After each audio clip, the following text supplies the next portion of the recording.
Welcome to the Parent Yap, Welcome fam. to the Parent Yap. We are yapping today. I'm feeling yappy. I'm feeling yappy. Today we are yapping about bringing home baby. Yeah. New baby. New baby. This is like freshly out. Freshly out, you've been in the hospital, they say, bye, good luck, and they hand you your baby and leave the room, and you and your partner are like, They're like, can it sit in a car seat for 5 minutes? And then they're like, check, bye. yeah, right. Will they breathe in the car seat? Yep, see ya. Yeah. And then what? That's what we're going to talk about.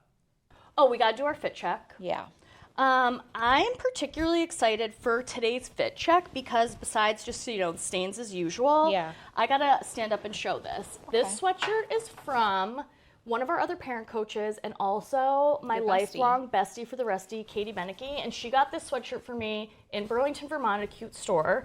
And you can see it says, arms are for hugging, moms for reform. Ah, arms are for hugging. Arms arms. are for hugging. Arms aren't like arms. Yeah, let's not arm ourselves. Let's arm ourselves. Love that. Yeah, and then Spanx pants per usual.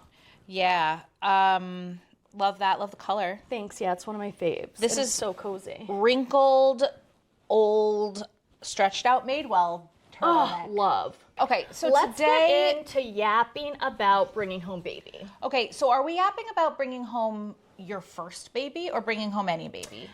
I guess we could do both. I think we should do both. Obviously, bringing home your second, third, fifth, 10th baby is going to be different. There are other variables. If you're like bringing siblings. home your 10th baby, you should be doing this. Yeah, if you're bringing home your 10th baby, call us because we want to hire you. Yeah, you are much more of a pro. But let's assume right now it's our first baby. Yeah. Okay. So, like we were saying. Yeah. You have been in the hospital for 2 or 3 days. It depends if you had a vaginal birth or a C-section birth. I think, according to the CDC, if you had a vaginal birth, your average hospital stay is 2.5 days. A C-section, it's 3.5. Right. And if your baby is premature or if there's any reason for your baby to stay, you, as I know both of us had this experience, left the hospital without a baby, which is a trauma. Very different feeling than leaving a hospital with a baby. For sure. That could be a mini episode. But we will assume for now, for this portion, that we are with our baby. Yep. We are typically birth, expectancy of... Yep, we're at 40-ish weeks. Yeah, 40-ish weeks, right? Yep. Eden was 37 weeks, but she didn't have to stay. Right. She was fine. So and we will assume you are healthy. Yep. And congratulations. Congrats. You've had your baby. They can sit in a car seat and off you go. And off you go. You can walk.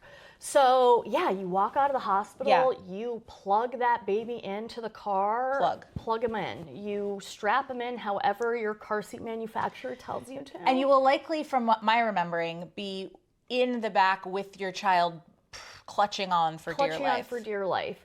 Did you have, you come home, certainly there's the day you come home and you then enter and you're like, baby, this is your house. This is your house. And then you shut the door and you're like, okay, now what? Yeah. Because now it's up to you and your partner. Yeah. And well, first of all, shout out to Joy. That's where we come in. For sure. Because once you're home, you're really like, I need help. Yeah. You have no clue it's right, you're feel the way it does. That drive was about 30 minutes. Should I feed the baby? Oh, that means I have to get my boob out. Right. Or that means I have to mix a bottle. What is going on? Yeah, so look, I would say that kind of regardless of what it was like in the hospital for you, the experience of coming home with your first baby for the first time is pretty ubiquitous. I think those feelings are multiple and we're all feeling them. You're hormonal. You might be hysterically crying. Yeah. You might be hysterically laughing. Yeah. You might feel no feelings whatsoever. Yeah. You might feel sore and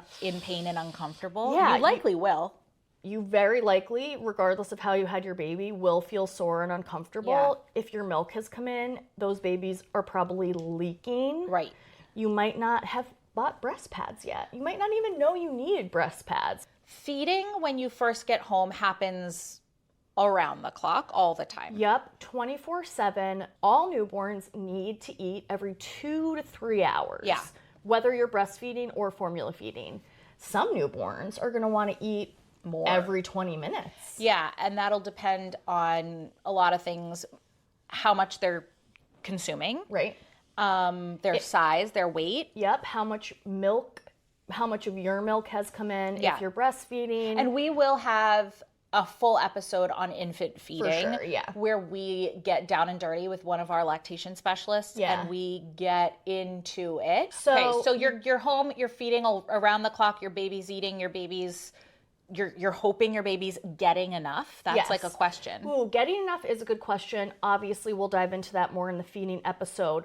But the things to look for with you're feeding every 2 to 3 hours, maybe more often, as long as your baby is wetting diapers, and that means peeing, and eating every 2 to 3 hours, you don't really have to worry about how much they're getting right at the beginning. And it's kind of an interesting, like, wacko phenomenon that, like, your body is making enough for your body's reacting to your baby's consumption. That's so like your baby will sort of like tell your boobs how much milk to make. And at the beginning, it's not a lot. It's not. Their stomach's like the size of an eraser, if that. Yeah, if that. Which is crazy to think about, you guys. That means like smaller than a penny. Yeah, their belly doesn't need anywhere near a bottle's worth of milk or formula to be full, especially because they're eating so frequently. It's like little snacks. Yeah, it's almost like snacking. And they're imperative snacking. Oh yeah, and the milk you're making at this point is so nutrient dense and so what they call rich. liquid gold. Yeah, that colostrum. Yeah, baby. we want that baby to get as much of that as we can. Yeah. Why don't you share a little bit about your breastfeeding experience early on? Sure. So with my first, I thought I would exclusively breastfeed. I was so excited about it. She latched pretty well in the hospital. And then we got home and I was like, ooh, this doesn't feel right. We were in the hospital for 6 days because of other complications. And because of those complications, I didn't have as much milk supply as I had hoped. So we combo fed from the jump. And by combo feed, you mean formula and breast milk? Formula and breast milk. milk. Not together in the same bottle. Correct. Like I would breastfeed her first and then give her a bottle if she needed it. Yeah. I also pretty quickly understood that I needed like in-person lactation support. Yeah. And sought that out. But in the first few days, you are just making sure that your baby is latching on to that boob, getting enough of the areola in their mouth, and it's more of a chomp. It's more of a chomp. Yeah. And it might feel weird at first. It might feel like nothing is coming out. That's okay. Trust yourself, trust your body, trust your baby. You know what was surprising to me? Tell me. How I was cramping when I was feeding. Ooh, that is so good thing to mention. Yeah, if you're contracting, your like uterus is contracting while your baby is breastfeeding, I was like, whoa, that is freaking weird. Yeah, that is actually so crazy. I remember that happening in the hospital and I got so scared. And that is where I learned that breastfeeding helps your uterus continue to contract to go back down to its original size. And to release anything else that needs to come out. So like blood or tissue Clots, or whatever's got to go. The breastfeeding really stimulates that. Yeah. So if that's happening to you or if it did in the hospital, you're in good company. Yeah, that is normal and healthy. The other thing I would say is the comfort of being exposed breast-wise is different for many people. I am pretty self-conscious about my breasts, which is a thing that like many women go through. Many women do, and I'm not like a private person at all, but like in the hospital, I think I was like so out of it that I was like, you're like, whatever. Who wants to see them? Yeah, help me. Come and help me get this thing going. But at home, likely you're like in good company with your spouse and you feel like, whatever, but like your breasts become a constant source of conversation, focus. And it's interesting. Like I never really talked all that much about them. And that then they is really were interesting. In the spotlight. In the spotlight. That is so true, Em. I am a tits out girl. Got it. And I grew up in like a tits out family. Yeah. Well, yeah. But it was very interesting because even my dad, who is super open, probably like led the charge of like body comfort in our home. Yeah. He and my brothers did feel a little uncomfortable at first watching me breastfeed. Right. That is common. And by watching, being around, like they're not like zooming in. But yeah, I was of the mind from the beginning, it was really important to me. I really made a point to start out in my own home and in public, like I am feeding my child. Yeah. And that is incredible.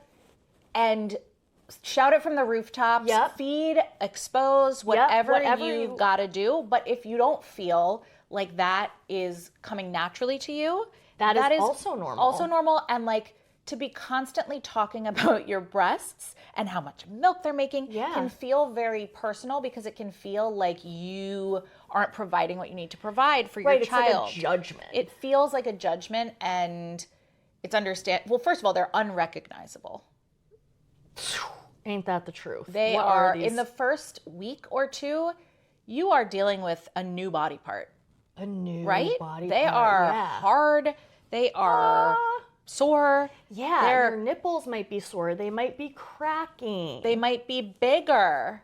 They will be bigger. They will be bigger. They need to be bigger. Your areolas might grow to the size of small dinner plates. It is very true. Yeah, it is. And that can be disconcerting. But again, unless you are having pain or discoloration or redness, kind of any physical experience you're having with your breasts in those first 2 weeks is considered normal. And what I just thought of is like, this is their time to shine. Like, this is what they were made to do. Literally. This is the moment your boobs have been waiting for. Is to do their sole purpose in life. Right. And I think it's another one of those funny societal things, like women's bodies have been, of course, over-sexualized since the dawn of time. Yeah. And so we've always seen our boobs as part of our sexuality. Yeah.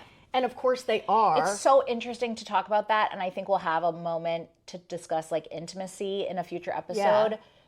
But like, they are milk machines at this point. Yes, and while you should not be having penetrative sex in any way in the first 6 weeks, even you might notice that even with some just like general making out, your boobs might leak breast milk, and that does not necessarily not feel even sexy. Just in the shower. Just like they might just do that. Warm water. Yeah, just milk's leaking out. Yeah, you're a fountain. All right, so we're feeding. We're feeding around the clock. We're feeding as much as we can. Yep. We are relying, if we're formula feeding and we have someone else at home, we should or can include our partner in that experience, right? I agree. I think that is a really cool part about bottle feeding, whether you are feeding with breast milk or formula. Yeah. And this isn't to say you should do it, but that is a nice part about bottle feeding, is that your partner can help feed the baby from the jump, and that can be a really cool bonding experience. It's really true. If you have questions at all about latch, position, supply, any of the above, or any other topic related to feeding, whether it's choices to feed, pumping, when to start pumping, what is a pump, text us. If you're not a member, that's okay. Download our app and let's get started. And if not, message us on Instagram and we'd be happy to help you. Yeah, we're here for you. Yes. Okay, so feeding every 2 to 3 hours. Yep. What are we doing if we're not feeding our baby? Oh, like in those times. Well, first of all, your normal schedule is goodbye, and your life is now on a 2 to 3 hour repeated cycle. Correct. Right? Like you fully like. I remember people were like, "When can I come visit?" And I'd be like, 2 a.m. It doesn't matter. Yeah, it's more about the cycle, like what time within those 2 to 3 hours, as opposed to like the time of day. Right. If you want to see the baby, come when they're awake. Yeah. If you want to see me, come when they're asleep. Yeah. This is what that 2 to 3 hour cycle is going to look like. That baby is going to wake up from a nap. Yep. It probably is a wet diaper. You're going to change that diaper. You're going to make sure it's awake enough to eat. You're going to feed it however you're feeding it. If that baby starts to get drowsy during feeding, lots of ways to wake it up. That baby is going to finish their feeding. They might have pooped or peed during it. If they did, you're going to change their diaper again. You're going to burp them. After that baby gets burped, they might fall right back to sleep. They might, especially in those early days. And this is, I think it's actually interesting you mentioned this, because I remember this mantra of eat, play, sleep, eat, play, sleep, eat, play, sleep. And eventually, and again, we'll talk about this in the future, you don't want your baby to fall asleep right after they eat. In the first few weeks, you are just getting by. So like that baby might conk out. Right. Their baby also might be ready to like do a little tummy time eventually when their umbilical cord is no longer attached. Right. Or they might be ready to like just spend some time just chilling like with you. Looking up at you. Looking up at you. And really you're on just sort of like a survival mode cycle. So that baby either conks out or stays awake, and that is what we would consider the playtime. Yeah. Or you can consider it bonding time in those early days. Skin to skin. Skin to skin, just looking at your baby, your partner. Go on a walk. Go on a walk. Yeah. If you can. If you feel like you can. Totally. Yeah. All of those kind of like, all right, filling the time a little bit, so to speak. Yep. And then rinse and repeat. And you're going to be doing that 24/7 for the next long time. Yeah, like kind of like almost like 3 months. Okay, so let's talk about newborn sleep just from like a parenting perspective. We're not necessarily, because we'll have a sleep deep dive, but we're really talking about how it might affect you and the exhaustion that comes with bringing your baby home and how that feels. Yeah, so I remember so vividly coming home. Something I do want to talk about, and we can talk about it a little later, is if you're coming home with pets. Yeah, or to a pet. Yeah, if you're coming home you didn't pick up a new puppy on the way home from the hospital. Actually, like unless you're in the Ross family, and then that's probably something you considered. But coming home to a pet, is something to definitely chat about. But that I remember coming home and being like, okay, well, she's not supposed to be, in a like unsupervised in a swing, unsupervised on a mat. You gotta be with her all the time. You gotta be with her all the time, and that feels a little overwhelming at first because you're like, can I even put her down? Yeah, or like when they're sleeping, can I go in the other room? Right. Is that okay? And you know what? Yes. Right. If your baby... Can I sleep? Did you have that moment where you're like, I'm supposed to sleep right you're now? like, okay, she's in her safe sleep area, but... What am I supposed to do? What am I going to do? So, safe sleep means that your baby is flat on their back, no blankets, no pillows, no stuffies, nothing, like a swaddle not near their face, and that's flat it. on their back on a secure flat surface. Correct. That's not your bed unless you are awake next to them. Correct. Yeah. And look, for us, we will always recommend that your baby sleeps on their back in a bassinet or a crib throughout the night.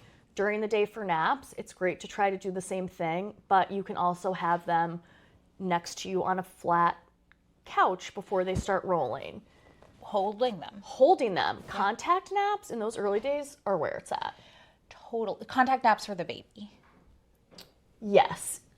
If your baby is asleep on you, that is a beautiful thing. If you feel like you're going to fall asleep too, you want to put your baby down.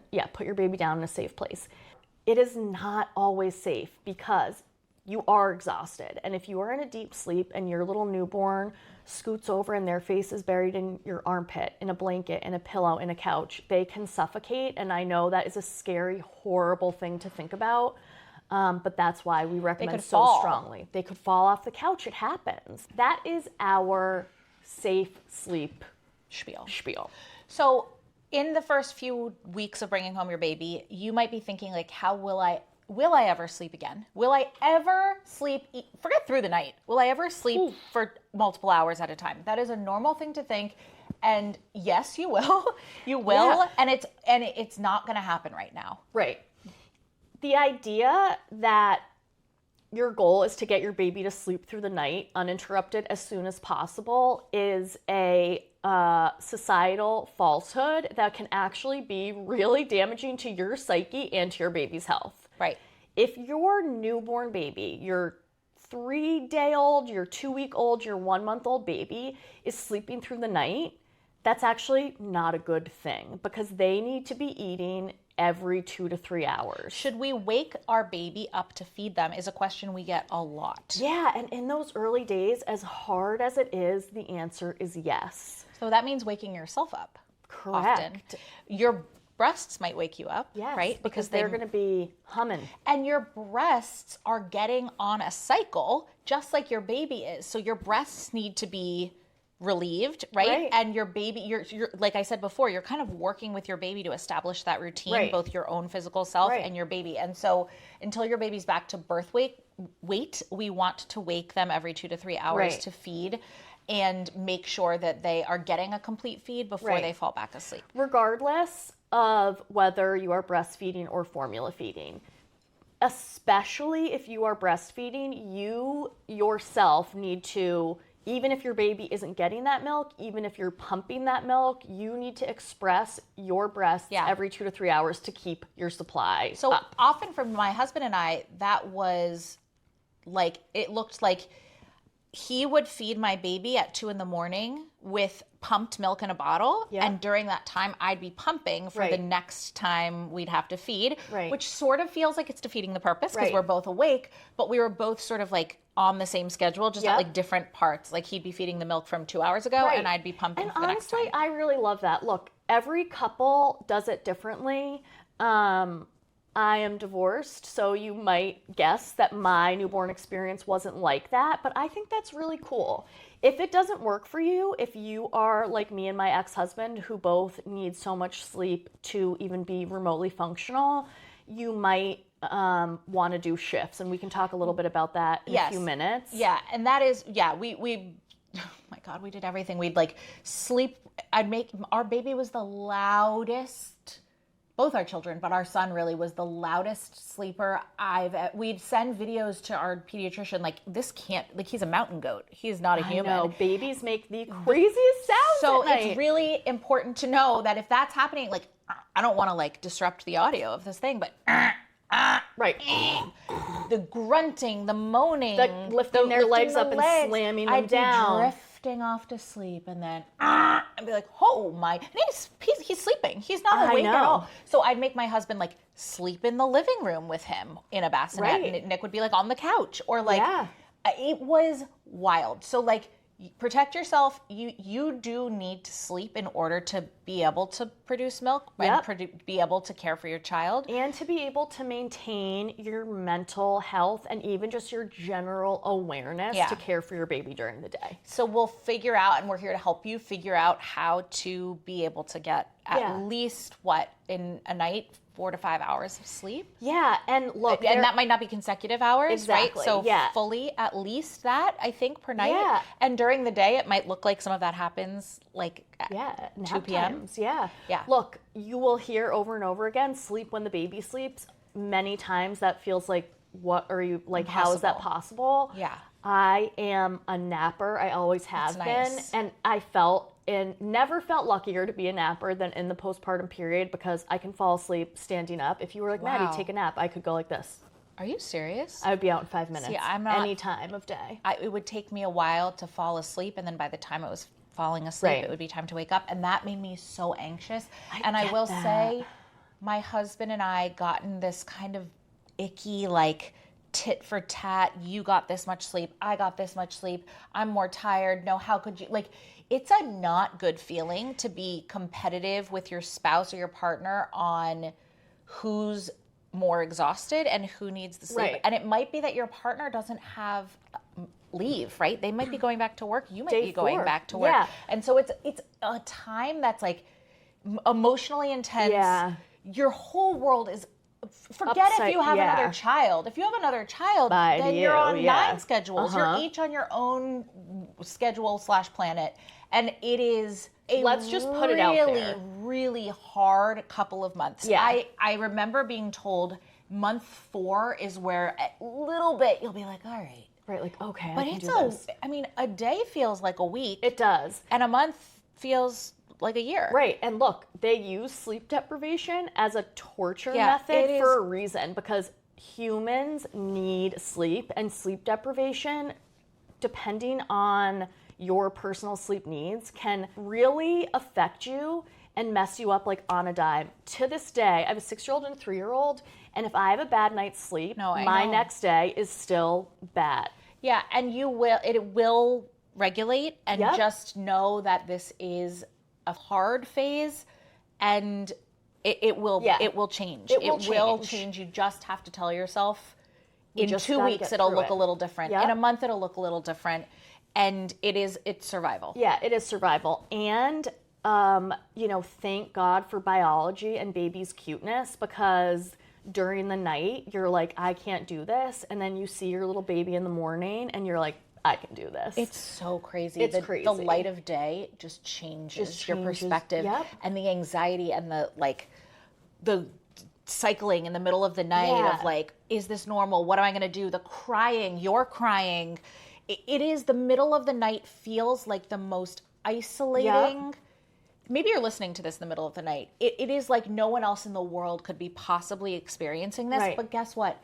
Everywhere there are parents that are in that moment of like, this is impossible, and you're feeling so scared. Invent the bat signal. No, version. It's true. You know what it's like? It's like in the 101 Dalmatians when it's like the call when there's like and it's like another mom being like, I'm here too. Exactly. We gotta come up with something. 100%. Yeah, but honestly, that is a huge part of why we started Joy on Call, is because we want to hear from you. Those moments it really is like any human contact is so crucial. And I have really found I have some vivid, what I would consider pretty traumatic middle of the night memories. I know. And being able to support other moms in those moments has been healing for me, because we are all humans going through the most common human experience, and it feels like you're the only one. I could cry because I remember sitting in that rocker, pretty much naked, with a baby on my chest who wouldn't fall asleep, just in pain, exhausted, knowing I couldn't fall asleep with the baby. Right. Feeling like I was being tortured, being like, I am so proud of myself in this moment and so aware of how hard this is, and just especially with my second, rocking, being like, I know it's going to be okay. Yep. This is horrible. I know it will get better. The perspective of doing that for the first time versus the second time was actually very, very, very different. Yep. The first time is visceral fear. Yeah. It's like you are but the second time, at least you have the perspective to know that. For sure. But the first time, it's like, you don't know what tomorrow's going to look like. I was actually just going to say that. I think such a huge part of bringing home your baby, your first baby for the first time, is you don't know what even the next hour is going to look like. You've never done this before, and you might have had a baby who was a quiet little peanut in the hospital. And all of a sudden, this is actually an important fact that I wish more parents knew. Babies crying increases significantly at the 2-week mark. Yeah. All of a sudden. I did not know that. And I so vividly remember, actually, my dear love Katie, her husband Ryan, they were visiting me in the hospital with June. And as we were packing up to go, he pointed to this poster and was like, oh, get ready. And I was like, what do you mean? And it said, your baby's crying is going to increase at 2 weeks. And I thought, how is that possible? She's been crying for 5 days straight. And it did. All of a sudden. But I was so happy that I knew that at the 2-week mark, because if I didn't, I would have been like, oh, I got to go to the emergency room. Totally. No, you're... So these things are natural, and so much of that early parenting is that really physical, visceral fear. And it is biologically intended. That's another point, right? You will physically react to your baby's crying because that's how you're built to react. When your baby cries, your boobs are going to leak. Your hormones go shoo. Totally. And it's different for a man. It is different for a man. It is. It is different for a man. Yeah, some men do. I would generally say most men don't have that same physical experience. That can be a very difficult part of bringing home your baby. You as a woman are like in 24/7 agony, emotional, I don't want to say distress because I don't want to make it sound all bad. No, like it's there's true. a lot of joy in those You're first few tied weeks. to your baby as though they're still a part of you. Like Yes. they think they're still a part of right. you, right? Like they that don't baby know. doesn't They're like, know. wait, what is happening? So it's like your body is responding to their needs Right. viscerally and biologically Right. and without any I used choice. to get the craziest tightness across my chest, even when I was like, when my milk had dried up. When I would hear June, my oldest, cry, I would get this like tightness across my chest. And I mean, it's like an adrenaline rush. I like can remember so many times, you know, like you said, you're drifting off to sleep or you're like in the other room doing something while your baby is asleep and you hear that cry, and I would like lose my breath. Like I would get this like immediate, almost sweaty feeling. And you really have to work hard to kind of like regulate yourself in those moments to recognize like, okay, this is just my body saying like, oh, time to help your baby. Right. The other thing is, and we'll talk about this in like a mental health episode, with my son, I was within the first couple of days home, I was like, when's this kid's mom gonna come pick him up? Oh, girl. I was like, I am the world's most underpaid babysitter. Yeah, it's insane. And I was like, can someone else hold this kid? Who I didn't want to hold him. I didn't feel like I didn't have that like instinct to be and then I was like, this is my kid. I'm the mom. Let's talk a little bit about that. I want to dig into that a little bit more because I think such a huge part of bringing home baby, you're excited, you're ready to start your life, and you might not feel super bonded to your baby. Just because you come home with your baby doesn't mean that you're super bonded to them. Can you tell us a little more about that, Em? Absolutely not. First of all, how could you? This thing is crying, pooping, screaming, pulling at your body. Yeah. You don't really, people are like, oh, you got to get to know them. I'm like, get to know them. Yeah, like what's to get to know? You're exhausted, you're bleeding. No one's concerned about you. They're only concerned about this child. And so your needs are out the window. I felt really, really disconnected for a really long time. And I feel guilty, sometimes even still talking about it. But I was like, Nick, can you please hold him? Nick, can you take him? And he'd be like, yeah, but come on. What were some of the feelings you experienced? Like disconnected? I understand, but guilt. I experienced, I don't know, I just wanted to be alone. But it's so interesting because it was combined with such deep worry about the baby that it's like I was constantly checking on him. I was constantly like, is he breathing? Is he this? Is he that? But it was almost like avoidance of like wanting to be the one to like have to face it, have to fix it. Yeah. And as I also have said, I did and always have felt so maternal and wanting children that I expected. I was a teacher, I was a babysitter, I was a counselor. I was like always so connected to children and kids that I expected when it was my kid that it would be this like instant like, oh my gosh, I never want to put you down. And I was like, it wasn't like that at all. So interesting. I mean, look, that's not uncommon, and a lot of women go through that. In those moments, and they'd be like, do skin to skin, and I'd be like, okay, and I would do it, and then I'd be like, can I get up? Like, I know it is so hard. Yeah, you really do feel trapped in a lot of ways. Like we joke about like the nap trap, and some people love it, and some people really don't. Yeah. I really appreciate you sharing that so vulnerably because. I know a lot of people, men especially, but moms too, like don't bond with their babies right away. And I think there can be so many negative emotions surrounding that. And it is so much more common than you think. And you've got to give yourself grace because I know you very well now. You are obsessed with your son. Totally. And totally. It's sometimes like unhealthy. We joke about how obsessed with your son you are. Shifted so dramatically. And I think also after a semi-traumatic birth experience, which again, we'll talk about separately, it can be more common to have those sort of difficulties bonding and difficulties feeling connected. I felt very guilty. Guilt was like a feeling I would say a lot or feel a lot because he came so early. And I felt like it was my fault that he was born early. And I was almost being selfish in that, like, I was worried about my health and my needs. And I felt like he was, like, mad at me for making him come early. So and it's like, interesting. That is so, now talking about it, silly sounding. Yeah. But I was like, he came out and he wasn't ready and it's my fault. Right. And now I have to take care of him, but he really should be still inside. Right. And like, it is so kind crazy. of like disconcerting. It really in is. those ways. And if you don't feel connected, again, it will change. It will change. It will change. It will change. You're okay. You're normal. You're okay.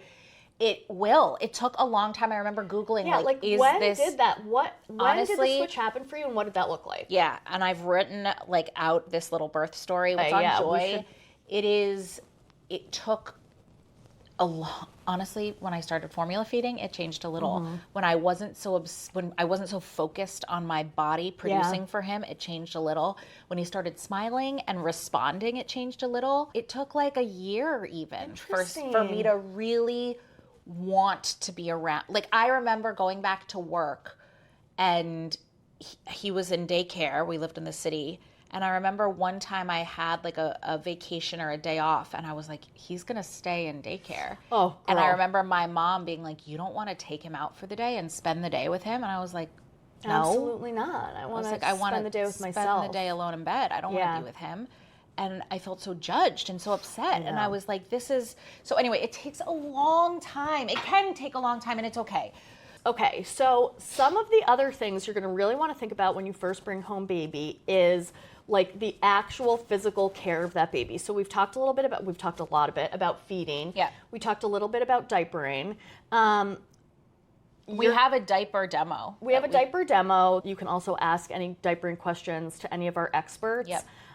Generally speaking, you're going to be changing that baby's diaper a lot. A lot. A real lot. A lot of poop, a lot of pee. Yep. If you have questions about how often they should be pooping or peeing, what the poop should look like, smell like. Right. All that stuff, let us know. What about bathing? How often did you bathe your newborn? Because I certainly didn't bathe them every day. You actually don't want to bathe your newborn for kind of a while. When you think about giving a baby a bath, you're probably thinking about one of the little, I had the cute blue whale tub, or in the sink, or even a bucket. Yeah. I know some of my friends even did a laundry basket in the tub. Oh, that's interesting. There are many ways to do it, but you cannot have your baby's body underwater, fully in the tub, until their umbilical stump falls off. Yeah, which that could can be up to 2 weeks. Yes, exactly. So it might sound a little gross thinking about not bathing a baby for 2 weeks, but babies don't get dirty. No, and you can use warm. You can put your baby's sort of legs. You can give a sponge bath, right? You can wipe under their arms because they can get kind of crusty with milk. You're gonna want to do that, and so you're gonna want to put your baby in a warm, sort of safe tub of sorts. You can take their diaper off. You can put a little washcloth over them, and then use a sponge, a washcloth to just sort of warm them. Wipe their head. Make sure you're wiping their eyes outward and not so they're you're getting any gunk from one to the other. Right. And you can use a very gentle, very small amount of a baby safe soap or shampoo. We have some great baby bath products in our shop, but there are, of course, everything else with baby life, 500 brands. You want to make sure generally that anything you're putting on your baby's skin is fragrance free. Yeah. If you can have it be sulfate free, paraben free, amazing. Not everybody has the cashola to buy the fancy brands. But you don't need a lot. Tiny little dollop. Any baby brand, even if it has fragrance, is going to be safe for baby. Once your baby's umbilical stump does fall off, you can begin giving them more traditional baths. Right. A lot of people like to do a little bath every night as part of the bedtime routine to soothe baby. That is awesome if it works for you. If you are going to do that, keep in mind it can be really drying for their skin. So after bath, make sure you're giving them a little baby massage with some lotion or baby oil. Yes, that is a good tip. Also, one more thing about the bath. If your baby has a giant blowout and they literally have poop in their hair. Sometimes you mean in the bath? No, generally. So if your baby... Because sometimes the warm water can make a poop come out. Trigger a little little explosion. Pees, poops, anything can come out in the water, and like that's normal. You want to take them out and clean that tub out. Yeah. But if your baby, let's say, is like a week and a half old, they still have their umbilical stump, they've just had the most epic blowout ever, there's literally poop in their hair, like it could happen to you. In that case, it's okay to like put them in the tub, in your baby tub with shallow water, as long as that water isn't like getting into the umbilical can get infected, stump. so we want to avoid the water getting inside. But of course, you can wash your baby's hair with baby safe soap. You can do it over the sink with some help. So, you know, the important thing is to not let that umbilicus get submerged, because it can get infected, but lots of ways around it. Okay, a couple other little hacks that I personally found. I felt safer having a burp cloth or a swaddle that I laundered when people would come visit, like on their clothing. I love that. Okay, tell us more about for a couple reasons why. First of all, I had spitter uppers, so we would be like constantly like, you can hold her, but you might not want to do it on this beautiful shirt. I also had very baby acne prone children. So my kids broke out horribly. I'm happy to show a picture. They'd be like, he's so cute. You're like, what's on his face? No, my oldest had that really, big time. And cradle cap, they were like teenagers. Yeah, it was like really kind of gross. Gross, yeah. And so I was careful about like putting their face on other people's shirts that might have been like textured differently. Like a sweater, or maybe were laundered in like a thing that was unfamiliar to them. Right, so, like Tide that has a strong which is fragrance. fine. Yeah, use it, but like some babies so might react to that. I would give burp cloths or swaddles to people to hold the baby, like anything that the baby's putting their face on.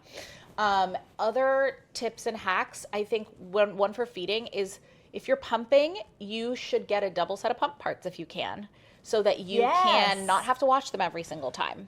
So those are just like little things. There also are adapters where you can pump directly into your baby's bottles, as opposed to like the Spectra pump bottles. Another thing, and we will dive into this more, it is crazy to look back and think about this, that it didn't occur to me before I had my baby, that if you don't have a hands-free pumping bra, you're literally holding your pump onto you to get milk. No, you're like an octopus. Like you're like on the phone, answering the door. So like I didn't know that hands-free pumping bras existed until after I had my baby.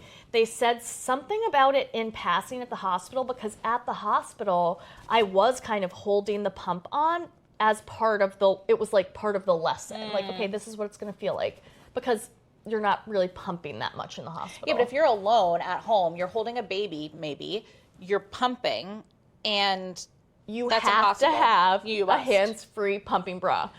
We have I'm obsessed, and actually still to this day wear some of my Kindred Bravely pumping and nursing bras, which is hysterical because I'm not pumping or nursing. They're just so comfortable and amazing. We sell them. Oh, we have them in the store. That's right.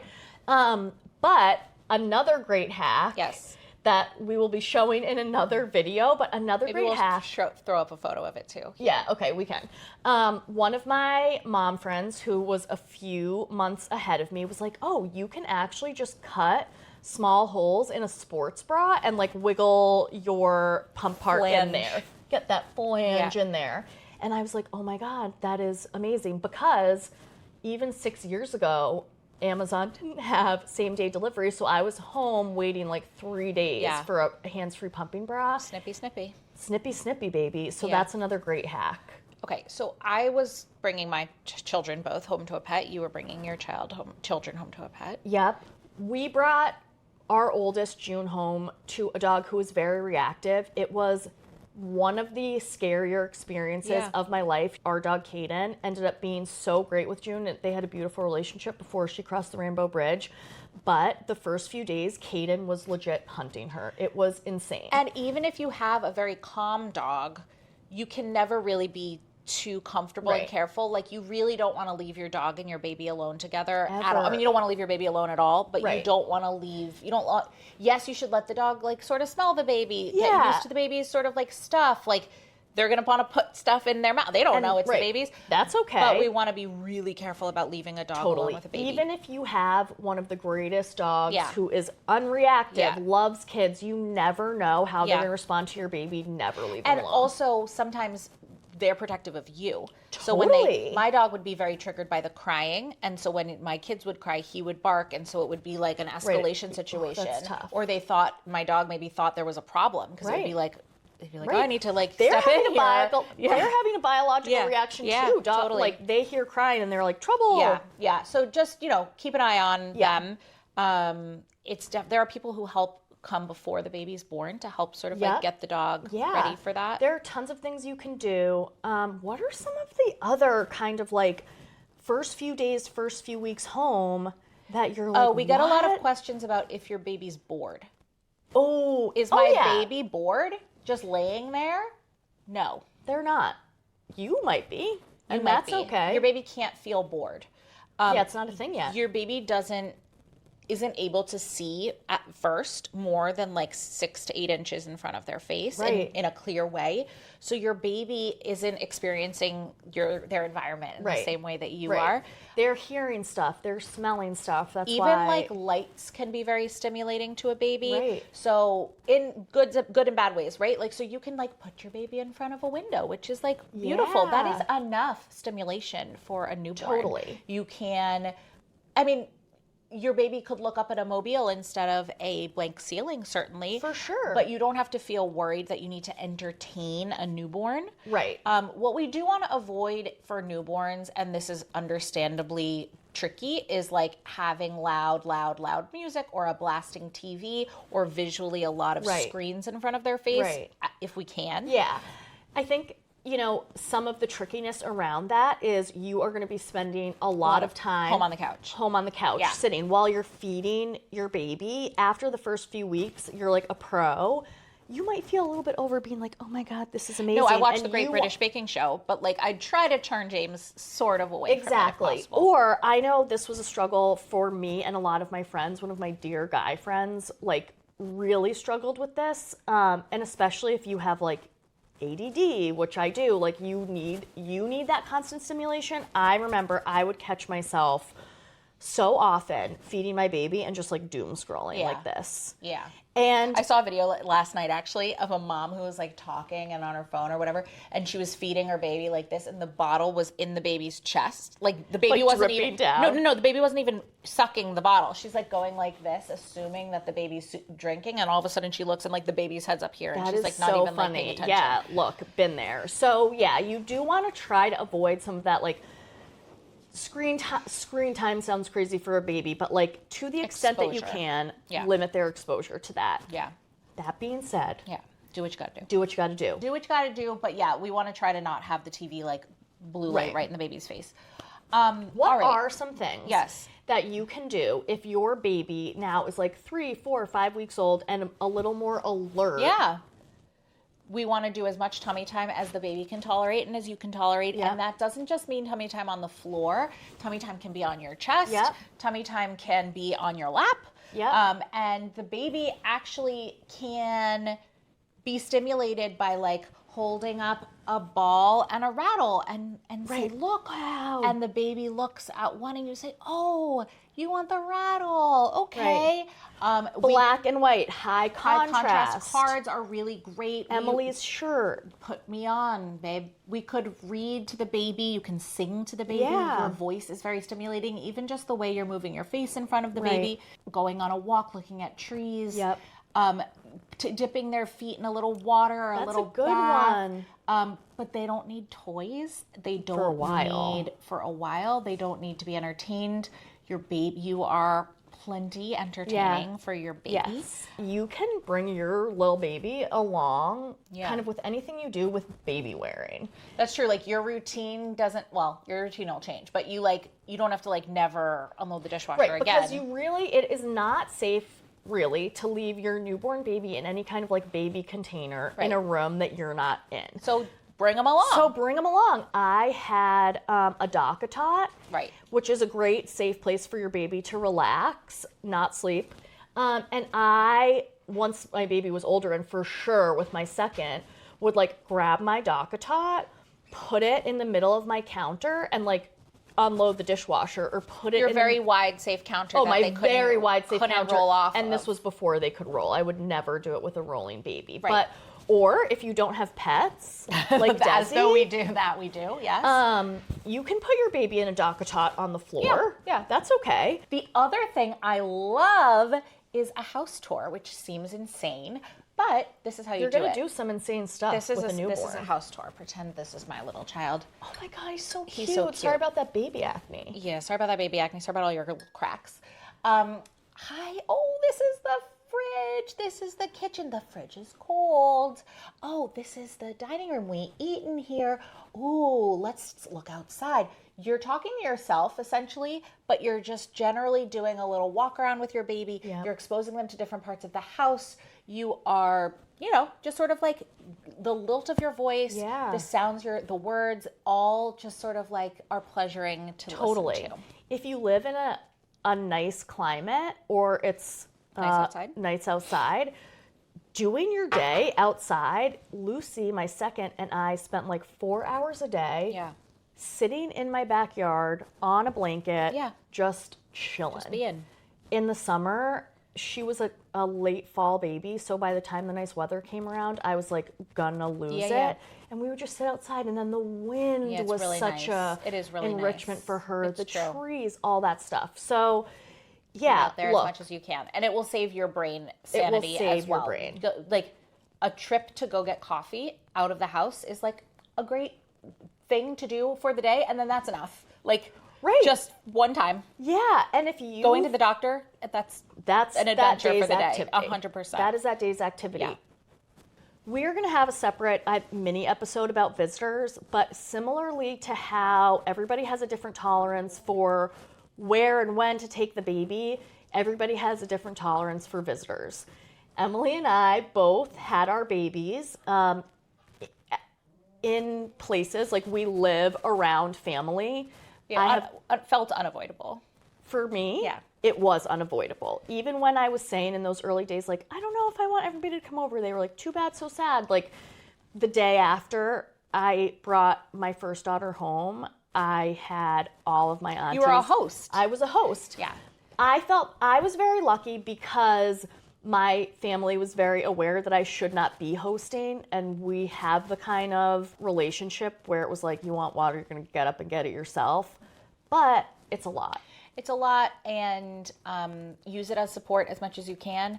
And want, and feel free to set the boundaries when it's just not something that you're ready for, and that's okay. If you don't want visitors, you don't have to have I thought them. of visitors as extra bodies to do things. Right.